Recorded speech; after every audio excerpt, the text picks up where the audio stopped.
미혼입니다. 좋은 분 있으면 저한테 말씀해 주세요. 네. 한번 더 따라하겠습니다. 행복한 가정을 가꾸라. 행복한 가정을 가꾸라. 오늘 저희가 찬송한 대로 여러분의 가정이 여러분 천국까지 되길 주의 이름으로 축복합니다. 행복한 가정은요, 가정의 중심이 되는 부부가 행복해야 됩니다. 행복하지 않는 부부의 자녀들이 행복하기란 쉽지가 않습니다. 행복한 자녀들에게는 행복한 부모가 있습니다. 행복한 부모 밑에서 행복한 자녀가 건강하게 자라게 되는 법입니다. 하나님은 이 땅의 모든 남편들에게요, 아내를 사랑하라고 말씀하셨고, 아내를 사랑하되 그리스도께서 교회를 사랑하듯 사랑하라고 말씀했습니다. 예수님은 교회를 위하여 생명을 주셨습니다. 그 정도로 아내를 사랑하라고 그렇게 말씀을 했고요. 그리고 아내들에게는 남편을 이제 존경하라고 그렇게 말씀하고 있습니다. 여러분, 존경한다는 말 뜻은요, 높이다는 뜻입니다. 의견을 따른다는 뜻이고요, 존중하다 또 사랑하다라는 뜻이 있습니다. 그러므로 여러분, 생각으로 존경하고 또 말로서 존경하고 그리고 또 생활로서 존경해야 됩니다. 부부가 서로 이 말씀대로 순종하면은 여러분, 부부 행복은 저절로 찾아오고 가정의 행복은 저절로 찾아오게 됩니다. 그런데 이러한 분명한 메시지가 있음에도 불구하고 수많은 부부들은 서로 상처를 주고받고 있으며 심지어는 원수같이 헤어지는 경우가 너무나도 많이 있습니다. 여러분, 크리스찬이라고 해서 예외가 아닙니다. 통계 보면은요, 크리스찬이나 넌크리스찬 똑같습니다. 그 통계 보면은 한국의 이제 기혼 남자들 중에 한 4분의 1 정도는 이혼 위기에 처해 있다. 이게 1990년에는 10명이었는데 2010년에는 25.1%, 그러니까 4명 가운데 1명이 이혼 위기에 처해 있다고 이렇게 대답을 했습니다. 그리고 2020년 실제로 우리나라 이혼 건수는 2020년도 10만 7천 건이 되었습니다. 이 특별한 이 내용은 이 혼인 지속 기간이 20년 이상 된 부부들의 이혼율이 가장 높습니다. 통계가 그렇게 돼 있어요. 물론 이제 혼인 지속 기간이 4년 이하인 부부에게도 이혼 두 번째로 높은 수치가 나왔습니다. 이혼 사유를 보면은요, 이게 전 연령층에서 이혼 사유가 딱 3가지입니다. 3가지 가장 높아요. 이제 20, 30대에서는 뭐가 가장 높은가 하면은 성격 차이가 가장 많고요. 이 성격 차이는 사실은 이제 금방 결혼을 해서 서로가 다르기 때문에 맞춰가는 과정 속에서 갈등이 증폭이 되어서 헤어지는 그런 경우라고 여겨지고요. 그 다음에 이제 경제 문제가 그 다음에 두 번째입니다. 경제 문제가 두 번째고, 그 다음에 배우자의 외도나 부정이 세 번째로 21.7%가 돼요. 그런데 연령층이 올라가면요, 40, 50대 가면은 이혼 사유는 똑같은데 이 프로테이지가 달라요. 그러니까 40, 50대 넘어가면은 첫 번째 이혼 사유가 뭔가 하면은 배우자의 외도나 부정이에요. 이게 가장 높아요. 42.7%가 그렇게 되고요. 그 다음에 경제적인 문제는 한 35.7%쯤 됩니다. 성격 차이는 21%예요. 그리고 이 학력 차가 낮을수록 뭡니까? 이혼율이 높아 올라갑니다. 그렇게 되어 있어요. 여러분, 왜 이런 현상이 일어납니까? 여러분, 부부 사이에 뭐 갈등은 당연한 건데 이렇게 OECD 국가 중에 이혼율이 높은 것은 부부가 행복하지 않다라고 하는 반증 아닙니까? 행복하지 않기 때문에 이혼하는 거예요. 여러분, 행복하면은 서로 헤어질 이유가 없습니다. 행복하지 않기 때문에 서로 다른 길을 가고 당신하고 나하고 헤어져야만이 내 행복을 찾겠다, 뭐 이런 심리도 깔려 있는 것 같습니다. 오늘 이 크리스찬 부부치고 오늘 본문 말씀을 모르는 분은 한 명도 없을 겁니다. 근데 과연 어떻게 하는 것이 사랑하는 것이고 존경하는 것인지는 잘 모르는 것 같습니다. 왜 그런가 하면 우리가 신자임에도 불구하고 이런 교육을 잘 받지를 못했습니다. 저도 마찬가지고 아마 여러분도 그럴 겁니다. 그래서 우리는 이제 부부 생활을, 우리 부모들의 부부 생활을 보고 무의식적으로 학습을 많이 했습니다. 그렇죠? 근데 이제 저희 이제 부모들이 조금 이렇게 많이 배우고 인격적이고 그런 분 같으면은 조금 이게 부부 사이가 더 이제 좀 좋아질 여지가 많이 있습니다. 근데 그런 그런 부모들은 별로 없고요. 그러다 보니까 우리가 이 남편과 아내의 역할을 성경에서 배우고 교육을 통해 배우는 것보다는 어려서부터 이 우리 부모들의 그런 그 아버지의 역할, 남편의 역할, 엄마의 역할, 아내의 역할, 이걸 보고 무의식 중에 학습해서 우리를 통해서 그게 이제 어른이 된 남편과 아내가 된 우리들도 고스란히 답습하는 그런 경우가 많이 있습니다. 그래서 연령이 50 중반 넘어가 60 되면은 법적으로는 부부지만은 무늬만 부부지 실제로 남과 같은 사람 의외로 상당히 많이 있다 그럽니다. 그래서 이 미국 워싱턴 주립대 이 심리학 교수인 존 카트맨 박사라고 하는 분이 있는데요. 이분도 이혼을 했습니다. 여러분, 이혼이라고 하는 것이 사실 본인에게 얼마나 큰 상처와 아픔입니까? 상처가 되고 아픔이 되는 거예요. 이걸 좀 이렇게 상처와 아픔이 있는데 이분도 어떻게 하네 이혼을 했습니다. 그래서 왜 사람들이 이혼할 수밖에 없는가 그걸 연구하기 시작한 거예요. 이걸 연구하기 시작을 했는데 그래서 이분이 말입니다. 36년 동안 3,000쌍의 부부를 연구했습니다. 어떻게 연구했는가 하면은요. 여러분 요사이 텔레비에 보면은 그 일상을요 가정에서 있는데 카메라로 그 뭡니까 그거를 다 촬영하는 그런 프로그램 많이 있잖아요. 아이들 또 나오고 그 다음에 또 뭐 연예인이 또 나오고 그걸 갖다 뭐라 그러던데 그렇게 하는 걸 갖다가 그러니까 평상시의 모습을 카메라에 다 담고 이것을 방송을 하는 거예요. 그래서 어린아이 같은 경우는 이제 엄마라고 노는 그런 부분들을 말하고 행동하는 그것들 다 말입니다. 그것을 카메라로 그것을 다 녹음을 해서 나중에 그걸 분석하고 대책을 세우고 문제를 해결하고 그런 프로그램이 의외로 많이 있습니다. 그래서 이분도 어떻게 했는가 하면 가정에 카메라를 다 설치해 갖고 이 부부들의 일상적인 삶을 다 거기서 녹화를 한 겁니다. 아내와 남편과 대화하고 말하고 이 모든 것을 녹화를 했어요. 그래갖고 이걸 이제 분석을 했는데요. 여러분 그러니까 말을 할 적에는 여러분 우리는요 말의 의미도 의미지만은 말보다가는 뭡니까? 실제로 하는 말의 내용보다가는 말의 억양, 그 다음에 톤, 그 다음에 바디, 몸의 제스처 여기에 따라서 그런 말의 의미를 우리가 해석을 합니다. 액면 그대로 말하는 그대로 그걸 해석한 사람 많지가 않습니다. 실제로 그렇잖아요. 예? 그래서 이분도 이런 것을 다 이런 것을 다 이제 그 녹화를 했는데 그래서 결론을 맺은 게 있습니다. 그래서 이분이 결론을 맺었는데 그 이제 녹화한 내용을 보고요. 거의 96% 이 부분은 이혼할 거다. 96%가 맞았습니다. 96%가. 그러니까 이거는 거의 정확한 거예요. 그래서 결국은 뭡니까? 이 싸우는데요. 부부들이 싸울 수밖에 없잖아요. 안 싸운다는 부부들 가끔 있긴 있어요. 근데 그런 사람은 예외로 하고 그 특별한 경우고 대부분 다는 우리는 싸울 수밖에 없잖아요. 왜? 사람은 다 독특한 존재입니다.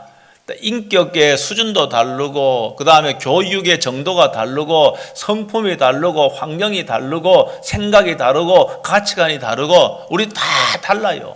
여러분 다른 사람이 한 그 30평 된 아파트에 함께 있다가 보니까 다르다 보니까 뭡니까? 갈등과 문제가 다 일어나는 거예요. 없는 게 없습니다. 여러분 그러면 어떻게 보면 갈등과 서로 문제 의견이 충돌이 일어나면 뭐합니까? 싸움을 하게 되잖아요. 요사이 싸우는데 치고받고 부부가 싸우는 경우도 간혹 있죠. 그렇죠? 치고받고 싸우는 경우 있어요? 예? 있어. 없는 게 아니에요. 있어요. 그 요사이는 뭡니까? 요사이는 아내한테 맞는 남편도 상당히 많이 있다는 제가 통계를 다 봤어요. 예? 지금 뭡니까? 그 매스컴에 어뢰땅한 뭡니까? 남편을 남편을 다이빙을 막 강요해갖고 남편을 죽음에 이르게 하는 걸 보니까 거기는 맨날 그 사람 보니까 죄송하지만은 아내한테 괴롭힘을 당했더라고요. 여러분 이와 같은 경우 많이 있습니다. 그런데 요새 뭐 치고받고 싸우는 경우는 뭐 별로 없지만은 다 뭘로 싸웁니까? 말로 싸우잖아요. 특별한 경우 빼놓고. 요새도 뭐 밥상을 뒤집고 식탁을 뭐 들어놨다 하는 분이 없을 거 아닙니까? 예? 말로 싸워요, 말로. 여러분, 말로 싸우는데 말이라고 하는 것은 상당히 뭡니까? 말에는 뭐가 있습니까? 여러분, 말에 능력이 있다는 거 여러분 아십니까? 제가요, 이거는 굉장히 제가 중요하기 때문에 오랫동안 제가 말씀을 드린 거예요. 여러분, 말에는요, 능력이 있습니다. 말에 엄청난 능력이 있습니다. 그래서요, 성경도 그렇게 말하고 있습니다. 야고보 3장 8절에는 뭐라고 말하고 있습니까? 한번 보십시다. 다 한번 읽어보시기 바랍니다. 다 같이 시작.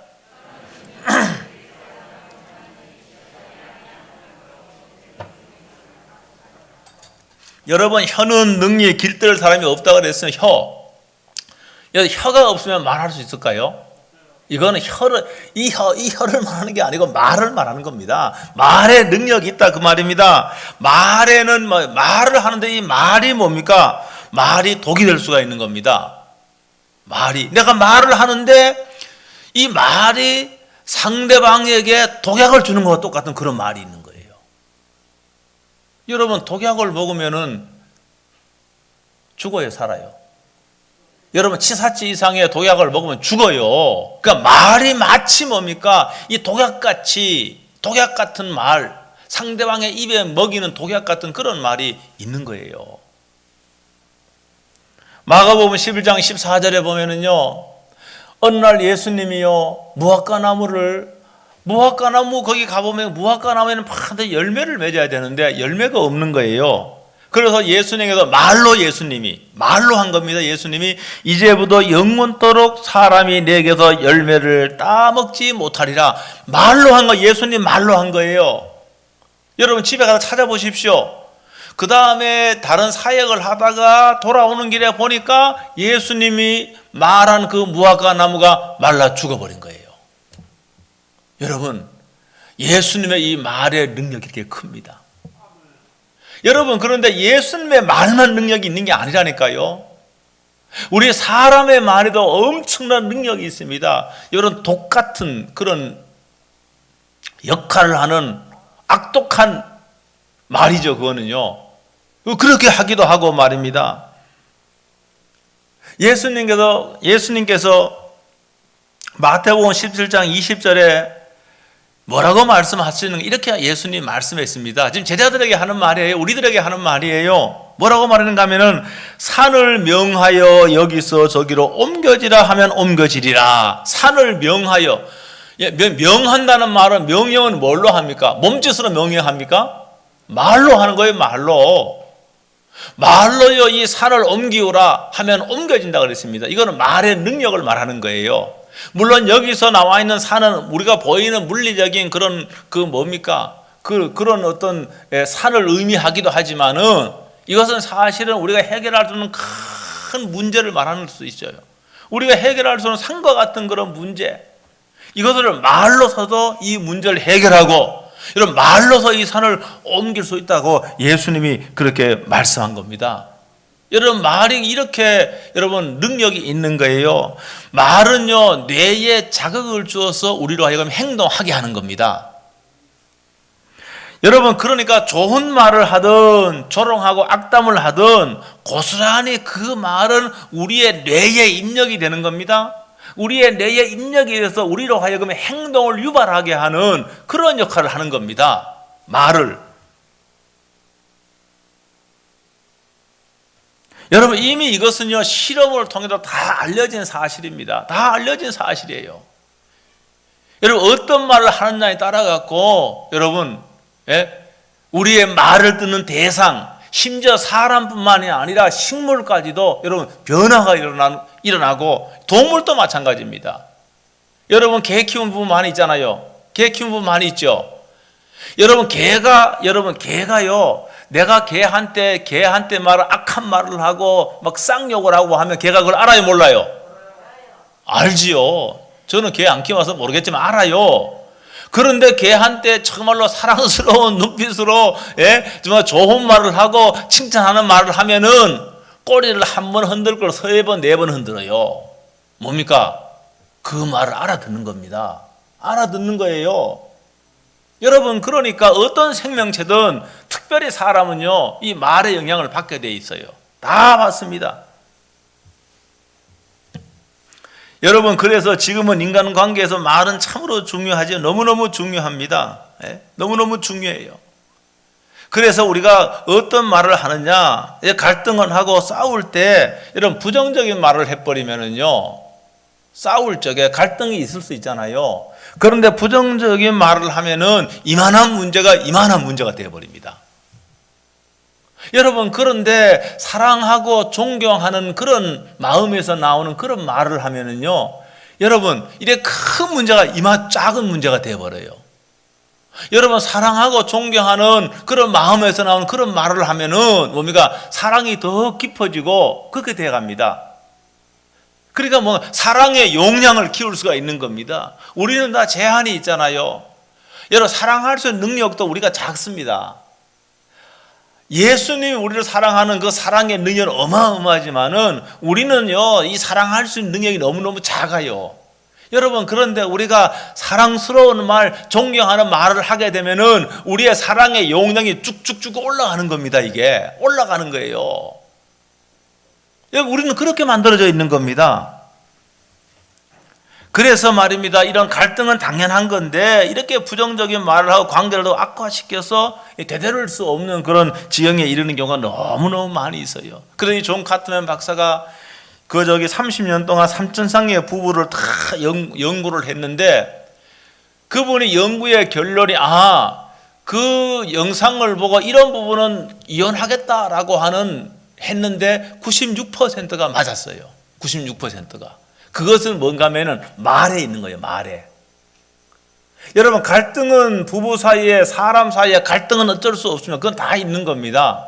그런데 어떤 말을 하느냐에 따라서 여러분, 갈등이 더 확대 재생산이 되고 어떤 말을 하느냐에 따라서 여러분, 갈등이 더 큰 갈등이 작은 갈등이 되고 갈등이 없는 건 마찬가지 되어버리고 그 말에 따라 달라진 거예요. 말에 따라.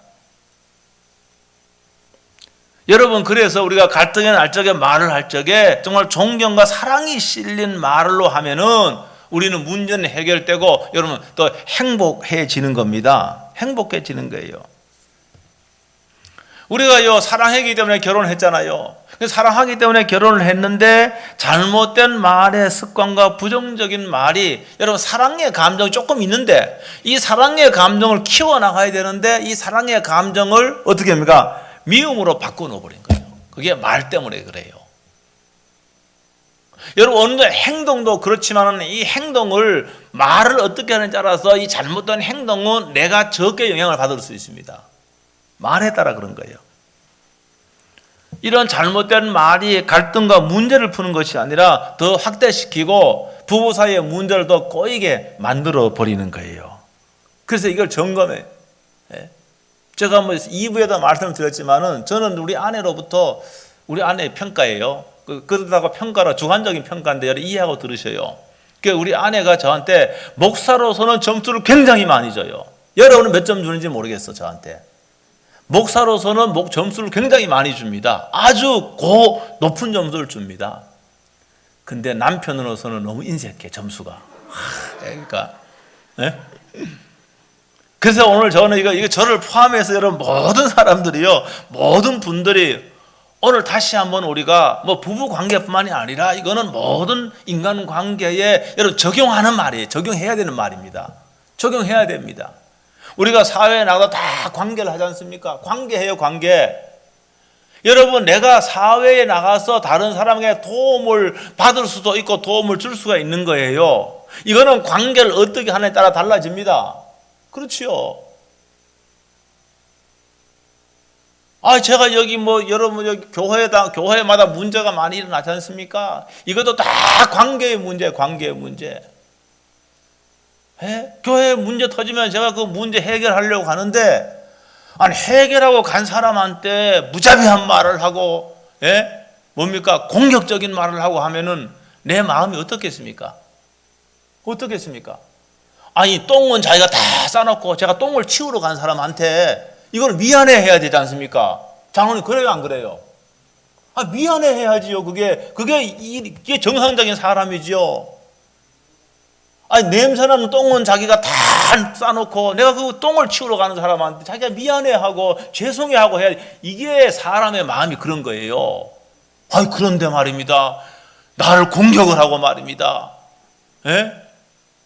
나쁜 놈이라 그러고요. 그러면 제 마음이 어떻겠습니까? 이거는 법대로 해야 되겠다. 이거는 인정사정 봐주면 안 되겠다. 제가 그런 마음을 가진 거예요. 제가 나쁩니까? 법대로 하는 게 나쁩니까? 내가 이거 인정사정 봐주면 안 되겠다. 내가 법대로 해야 되겠다. 내가 그렇게 마음먹은 거예요. 제가. 여러분, 그러니까 이게 말이 얼마나 중요합니까? 너무너무 중요한 거예요. 부부 사이뿐만이 아니라 여러분, 세상의 사람과의 모든 관계 속에서 중요한 겁니다. 여러분, 그래서 존 카트만 박사가요, 이런 말 하지 말아라. 이런 말은 이런 말 하지 말아라고 이분 설명한 게 내가 제가 적용시킨 거. 이런 말을 하지 말아라. 이거는 부부의 관계를 악화시키는 거다. 이런 말은 제가 이건 해석하는 건데, 이런 말은 이것은 부부 사이 아내를 사랑하거나 남편을 존경하는 언어가 아니다라고 하는 거예요. 제가 이분 말을 성경적으로 재해석을 한 거예요. 제가. 여러분, 그러니까 오늘 여기 이 본문은 이 내용은 다 알아요. 아내를 사랑하라고 다 모르는 사람이 어디 있습니까? 남편을 존경하라 모르는 사람 어디 있습니까? 다 알지요, 그게. 그런데 여기 오늘 말씀은 뭡니까? 이 네 가지 말이에요. 네 가지 말. 부부 사이에 갈등이 있어, 문제가 있어. 이렇게 하면은 부부 관계는 악화되고 행복은 멀어지고 불행은 더 가까워지고 그렇게 되는 거예요. 그 첫 번째가 뭔가 하면은 그건 비난입니다. 비난하면 안 돼요. 여러분, 상대방에 대해서 면전에서 비난을 하면은 관계가 좋아집니까? 악화됩니까? 비난하면은 악화되는 거죠. 관계 좋아질 리가 없습니다. 부부 사이의 비난은 이런 거예요. 아니, 여보, 당신 그 입으로 청소한다고 했잖아. 그런데 이 땅바닥에 머리카락이 뭐야? 당신 항상 말해놓고 항상 이 모양이야. 이게 뭡니까? 이게 비난하는 거예요, 남편을. 이게 비난하는 거예요. 그 비난을 들은 남편의 기분이 좋겠습니까? 기분이 좋아. 좋겠습니까? 어떻겠습니까, 여러분? 어떻겠습니까, 여러분? 기분이 나쁘지요. 예? 잘못되었다는 비난받으니까 기분 좋을 리가 어디 있겠습니까? 이렇게 말하는 대신에 어떻게 말했는가 하면은, 여보, 땅바닥에 아직 머리카락이 좀 보이네. 이것까지 해줬으면 좋겠어요? 이거는 비난이 아니에요, 이거는. 무슨 말인지 알죠? 조금 차이입니다, 그게. 근데 이거는 비난이 아니에요. 이렇게 말하면은, 예? 협력을 갖고 머리카락을 차릴 정도 깨끗하게 하고 싶은 마음이 생기는 거예요, 그게요. 그게 말 한마디 되면 달라지는 거예요, 그게. 여러분, 두 번째는 경멸의 언어입니다. 여러분, 경멸이라고 하는 것은 이거는 상대방이 너는 나보다 열등하다라고 하는 의미가 포함되어 있습니다. 경멸하는 게 아주 나쁜 거예요. 욕을 하거나 비아냥거리거나 콧방귀 끼는 거 있잖아요. 콧방귀 끼는 거 있잖아요. 이게 경멸의 언어인데, 이거는 당신은 너무 열등해. 나와 비교해서 당연히 형편없어. 이게 포함되어 있는 겁니다, 이게. 아니, 그걸 청소라고 해? 눈이 있으면 똑바로 보라고. 당신이 제대로 하는 거 하나도 있어? 이게 뭡니까? 이게요. 그러면서 청소기가 확 뺏어서 지가 하는 거예요. 이게 뭡니까? 이게 경멸하는 거야, 경멸하는 거. 이게. 여러분, 이거는 존경하는 게 아니에요. 그러니까 사랑하는 게 아니에요. 아니, 존경하는 마음이 조금 있어도, 사랑하는 마음이 조금 있어도, 이거는 뭡니까? 그거를 오히려 계속해서 소진시켜 버리는 거예요. 이렇게 하면은. 세 번째는 뭔가, 세 번째는 방어하는 거예요. 방어하는 겁니다.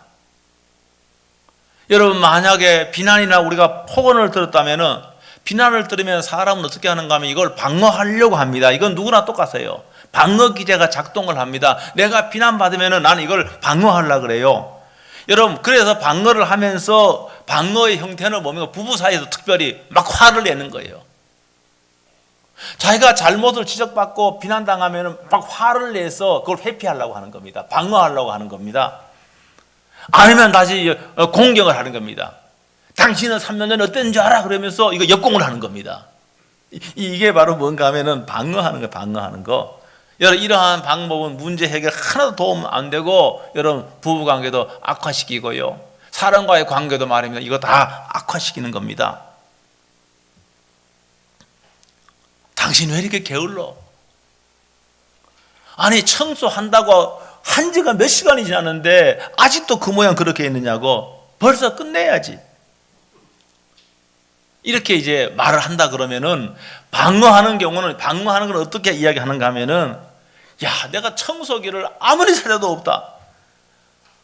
당신 청소기 어디 처박아 놨다고 이렇게 말하는 거예요. 이건 뭡니까? 내가 청소하지 못한 것은 당신 탓이라고 이야기하는 겁니다. 청소기를 갖다가 깊이 숨겨놔서 찾지 못해 청소 못했다. 이거 방어하는 거예요, 방어.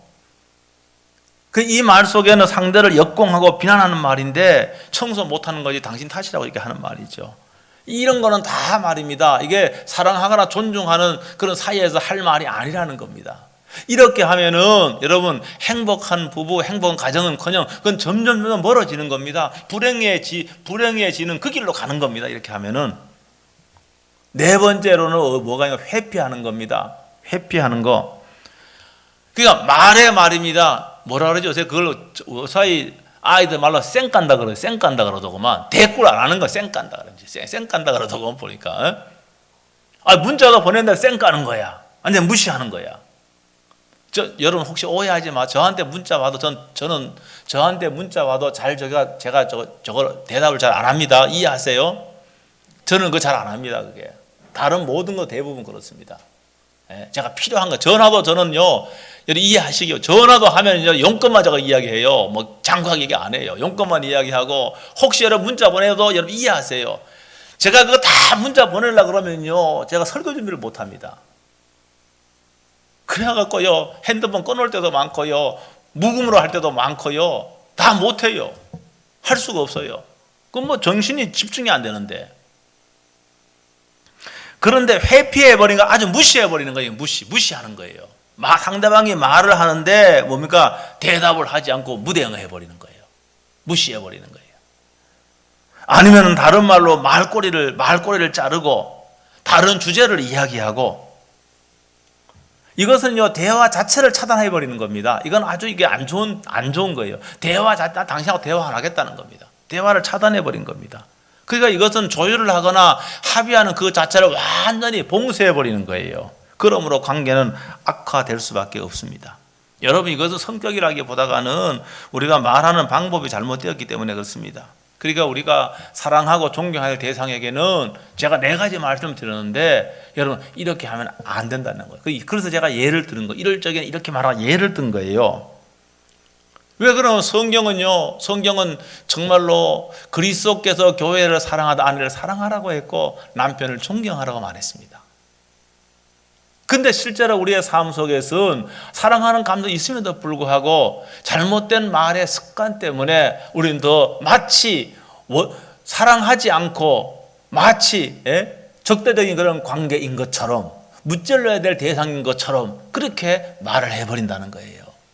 그러게 해서 관계가 더 악화돼 버린다는 것이죠.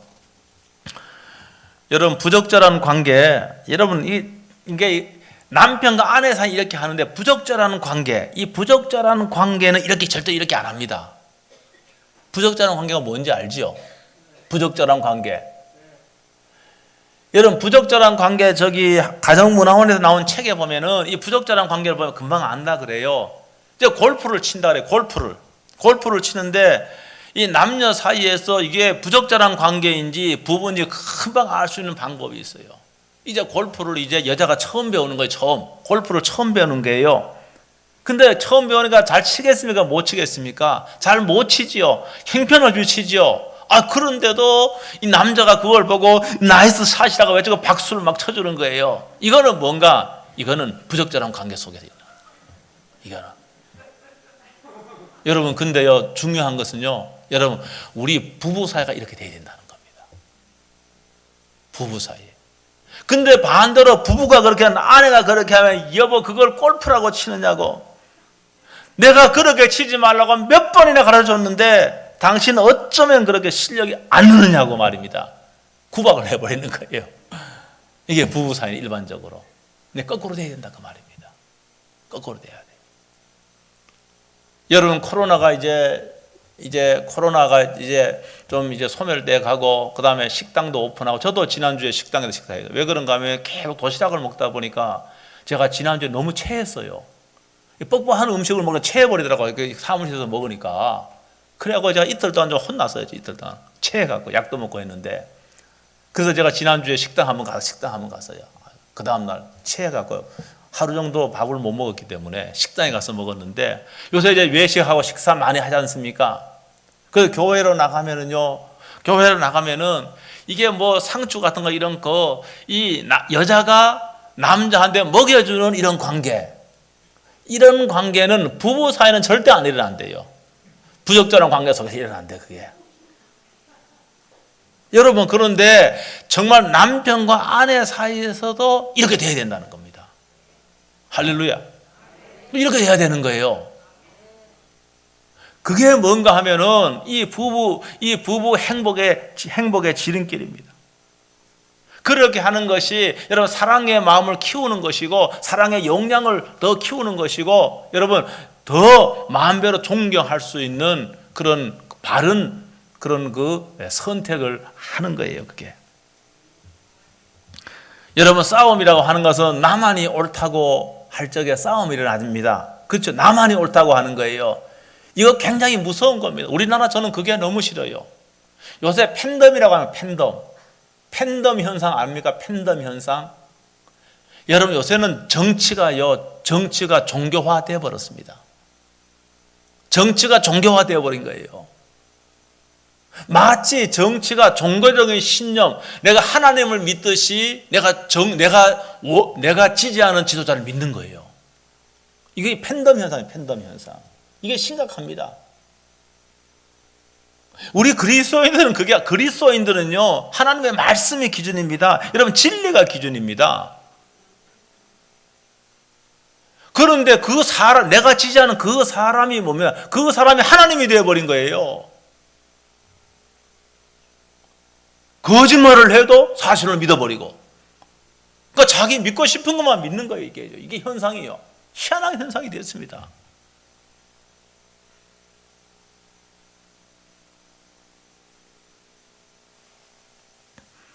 여러분, 나만 옳다고 할 적에 이게 뭡니까? 이게 싸움이 일어나는 거예요. 나만이 옳은 게 아니에요. 남편도 옳을 수가 있고, 남편 입장에서 남편이 옳을 수가 있고, 아내 입장에서는 아내가 옳을 수가 있는 거예요. 이 이분법적인 생각, 이거는 굉장히 위험한 겁니다. 여러분, 우리 교회 이 건물을 아름답게 지었죠. 생각 한번 해보십시오. 여러분, 정면에서 보는 우리 교회 예배당이 여러분 어떻습니까? 정면에서는 말입니다. 타원형으로 쫙 돼갖고 유리가 쫙 있어갖고 보기 얼마나 좋습니까? 여러분, 뒤에 가면은 그럴까요? 뒤에서 보면 어떨까요? 뒤에서는 드라이비트인가 그걸로 마감을 해갖고 별 볼 일 없어. 창문도 없어, 뒤에는. 여러분, 옆에서 보는 건 또 어떻습니까? 여러분, 세 방향에서 보는 게 다 다릅니다. 그런데 앞에서 본 사람은 양곡절과 예배당이 이렇게 생겼다 그러고, 뒤에서 본 사람은 양곡절과 예배당이 이렇게 생겼다 그러고, 옆에서 본 사람은 양곡제일교회 예배당이 이렇게 생겼다 그럽니다. 세 사람 말이 틀려요, 맞아요? 틀려요, 맞아요? 맞지요, 맞지. 다 맞는 거예요, 다 맞는 거예요. 그런데 사람들은 내가 본 것만 옳다라고 생각하는 거예요. 내가 본 것만 옳다, 내 말만 옳다라고 생각하는 거예요. 그러다 보니까 부부 사이에도 갈등이 일어나고, 여러분, 사회 사람들 사이에서도 뭡니까? 갈등이 일어나고, 싸움이 일어나고, 분쟁이 일어나는 겁니다. 서로 맞다가 주장하니까 그런 거예요. 부부 사이에 특별히 그렇습니다. 결국은 말로서 주로 일반적으로 말로서 싸우는데 이 말이 오늘 말씀은 사람을 죽이기도 하고 말이 사람을 살리기도 합니다. 말이 사랑을 증진시키기도 하고 말이 말입니다. 조그만하게 있던 그런 사랑을 완전히 말입니다. 다 소멸시켜 버리기도 하는 겁니다. 말이 그렇게 만드는 거예요.